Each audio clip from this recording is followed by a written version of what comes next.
So I came back from the cinemas and I went to watch the menu. And you know what? It exceeded my expectations more than what I thought it could actually do. And the reason why I'm saying is because you have fantastic performances by Anya Taylor-Joy, Ralph Fiennes, Nicholas Hoult, and it's basically about a chef who is a hardcore connoisseur for food and wants to create the most elegant looking food. I think it's about four or five courses that create a story, and he's a storyteller. That's exactly what he is, and that's what they said in the trailers. So before I went to watch the film, I went to Dixie's, and my Dixie's is literally around the corner from the Odeon cinemas, and it's a nice place to get your food. I guess I enjoyed Dixie's. So I walked in and I looked around and I thought, you know what, it just reminds me of the scene in Spiral in which Chris Rock says,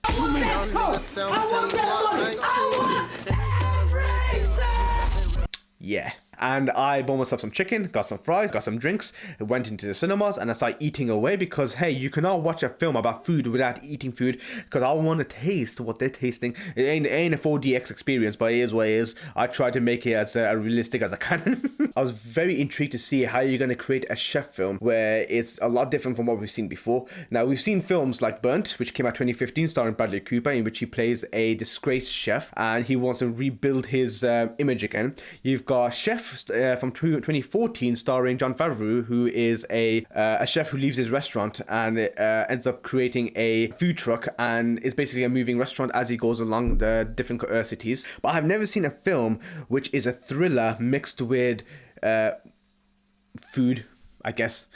So you got the director Mark Mylod, who essentially created a beautiful scenery in which there is an island by the Hawthorne Estate, who essentially have a restaurant in the middle of nowhere, 30 minutes from different cities. You have chefs who are living together in a small estate, and they are creating food which costs about $1,250 per head to dine at the restaurant.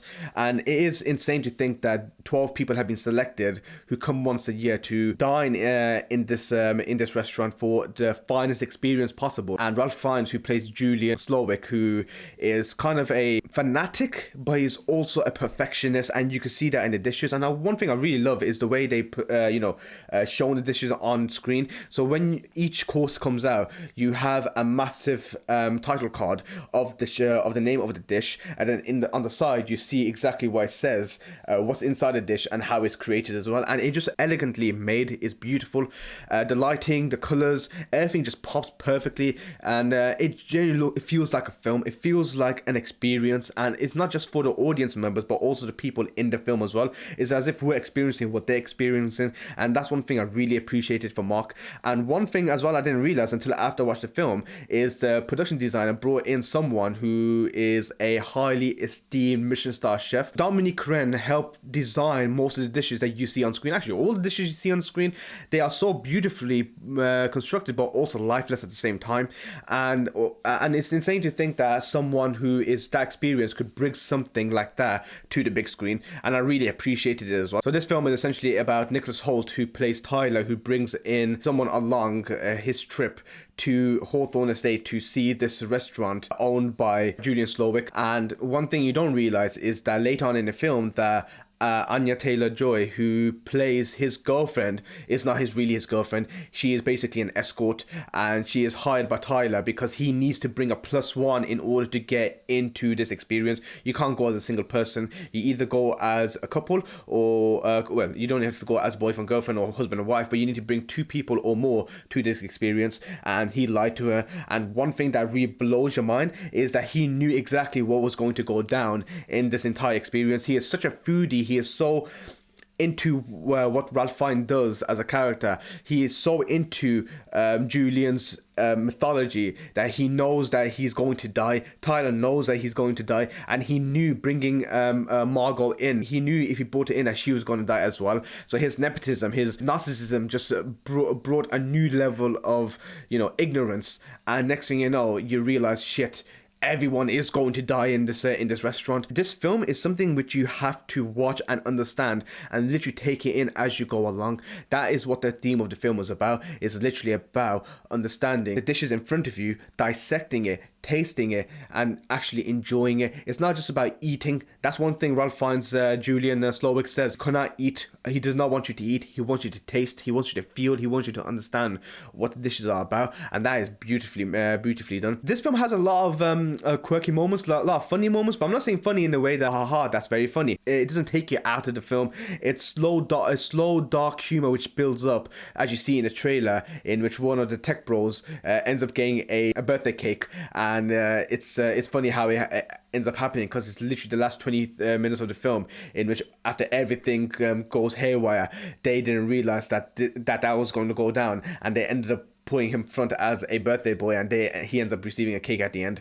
And yeah, it was just a funny moment. But there's dark humor in it, but it doesn't take you out of the film. You kind of appreciate, wow, people are going to laugh about this because of the fact that they know they're going to die. It was a fun film. I really enjoyed it. It had a lot of moments in which it makes you think, what the hell is going on here? Another thing which I like about this film is that everyone has like their own dialogues, their own conversations, and as the camera's panning around the restaurant, bearing in mind most of the film, well, 80% of the film takes place in the restaurant, and as the camera's panning around to different tables of whoever's seated where, you can hear different conversation. It kind of makes you think, wow. And everyone has their own story to tell. There is a shock value in this film, which you don't realize until you watch it. There's two characters. You got Richard and you've got Anne, and they're a husband and wife. And Richard keeps looking at Margot, and you think, why is he looking at Margot so many times throughout the film? And one thing you realize is that Margot is an escort once it's revealed that Tyler brought her in because he needed a +1, and he hired an escort, i.e. Margot, who who acts as his girlfriend because his ex-girlfriend broke up with him. And you're thinking, hang on, why is Richard looking at Margot so many times? Or why is Margot thinking, why is he looking at me so many times? Because she recognizes him and he recognizes her.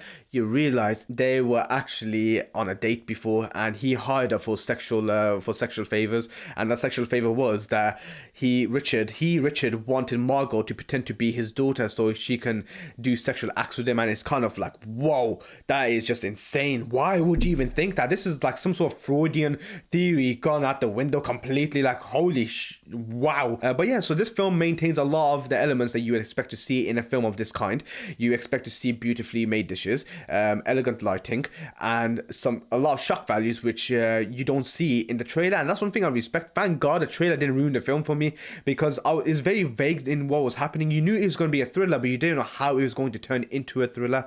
So a lot of the elements in the film just tend to happen slowly as it was being dissected, just like how Julian dissects his dishes as he is talking. He claps his hands and he tells the story behind each dish, and then as the audience member watching the screen, you see the title card of the dish with each element of what's inside the dish as well. Mark, the director, did a great job bringing in a new playing field as a director for a film about food, which hasn't been done before, and it was elegantly directed, elegantly edited, and the lighting, the color grade, everything was perfect for me. That's why I give this film such a higher rating, and it's probably one of my top 5 films of the year. And I know that's really mad to say, but I enjoyed it for what it was. I knew I was going in to watch a film, but it was a more of an artistic feel behind it. It was a very artistic film, and you have to understand that when watching it. So if you want to watch a film about food but don't mind listening to the different types of stories that happen, then I highly recommend you watching The Menu, and it is out now in cinemas. So if you're watching this review while it's out in cinemas, just go out and watch it with your friends or something, and you won't regret it. If you like the review, if you like the video, please like, share, subscribe and comment, and hopefully I get to see you in my next video.